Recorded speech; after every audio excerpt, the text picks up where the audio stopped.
was ever likely to be a red flag thrown at the beginning of a Grand Prix, would be here at Brands Hatch because of the congestion going around this very fast corner.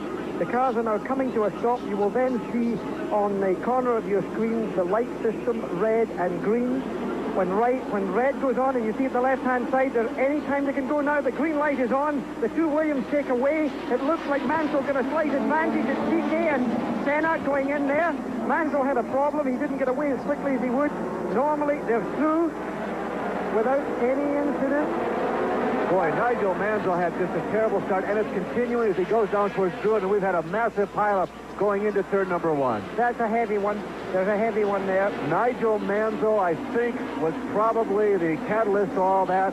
He really was slow getting offline. We have Johnny Dumfries, who is also getting off the course as they come down to the bottom of Graham Hill. Well, Nigel Mansell's in trouble. You can see Johnny Dumfries going slowly there. Mansell's even behind him. That's the end of his race. And here the driver stepping out of the car. The black flag is being shown.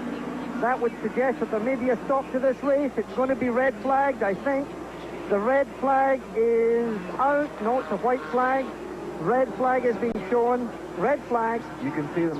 One of the Minardi's, one of the Ocellos is there involved in it. There's a Ligier, at least one. Arrows is also a car that I saw. So at least 4 cars, maybe as many as 5, as they were all scurrying to find room to get around. One driver is trapped. Jacques Lafitte is in the car there. There's his helmet. That's the Ligier. I see the blue, the green helmet of Jacques Lafitte, the Frenchman.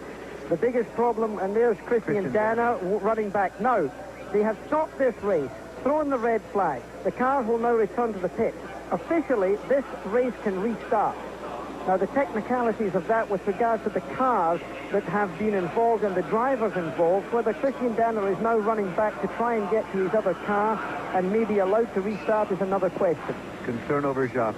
No, definitely the doctors are now working on the car. Jonathan Jacques Palmer is Lafitte. involved. We have not mentioned him yet, Jack. You can see the number 14 car, the Zach Speed machine. Now, he's a doctor himself, Jonathan Palmer, a qualified doctor. That's the red and white car, you see 14. Then there's the Arrows car, the USF&G car, and then there's the Ligier.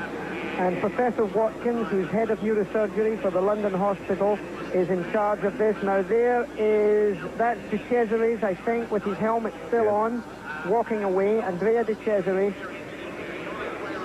This is him walking away, not too speedily.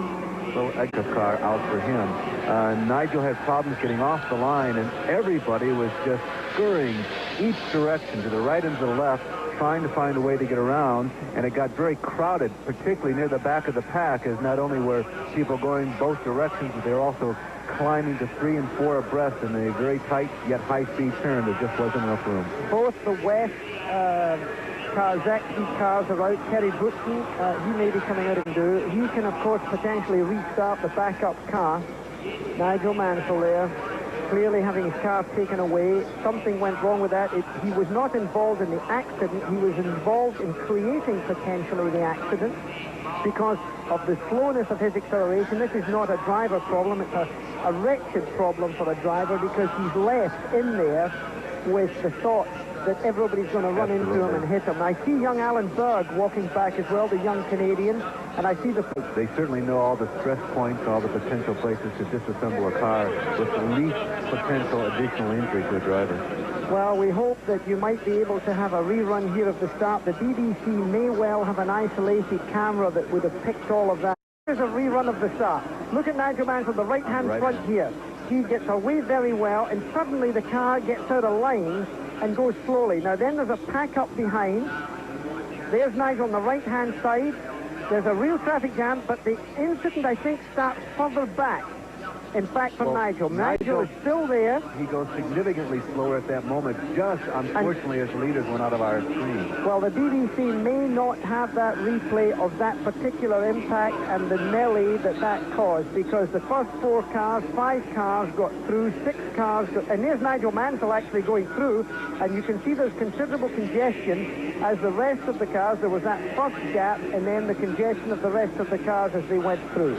That was one of the Lotus cars that you saw clipping somebody, but I think that was a result of probably trying to avoid and here, what we that was the tail end of that accident. But these cars were in fact the last runners in the race, because the car finally at the back of the grid are out right now. It looks maybe they're getting him out of the car. As I said to you earlier, this is a whole new scene here. We'll be stopped for at least 30 minutes before this is allowed to restart. The cars accelerated along from the starting position. They continued along, no problem. Mansell was ahead of it, and then suddenly Terry Buxton seemed to veer left. Now, whether he was hit from behind, it didn't look like it, or whether a mechanical failure had taken place, I'm not sure, but he certainly hit the barrier on the left-hand side, took away one of the billboards, wrapped that a yellow one across the racetrack. In the meantime, Jacques Lafitte had crashed solidly into the barrier on the right-hand side, clearly injuring potentially his feet and his legs, and the other cars, Berg, the Rottengatters, the Palmers, and many of the other cars clearly getting into that action. Sideways back onto the road, bouncing back onto the circuit, and he sort of collected virtually everybody who was approaching the first corner. And well, as always, this is still a little bit tentative, but the official word going out at the moment, Jackie, first of all, Nigel Mansell's interview there, he said that he heard a bang at the back of the car. That has been confirmed as a CV joint. That's constant velocity joint that let go. That means that one drive shaft was running free instead of connecting itself to the wheel.